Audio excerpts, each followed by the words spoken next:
nak bakar spek hitam ke nak bakar spek kalah? Apa, kita bukan nak cerita pasal spek sobat. Spek ni kita gila-gila. Okey, kita nak royak lebih kurang ni puasa kata lebih kurang 8 hari lah kita kurang. Yang mana nak upload video ni, orang kata alert sikit. Audi nak royak ni. Orang kata set mana dijual di bazar Kok Lanah, belakang masjid.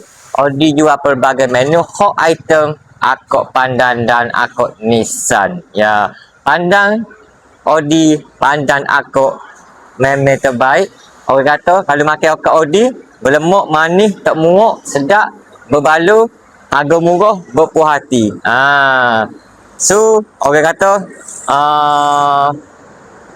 bila customer makan akok Audi, ya kita akan nyesal lah. Akok Audi antara akok yang paling terbaik sekali, antara yang orang kata paling sedap, itulah akok Audi.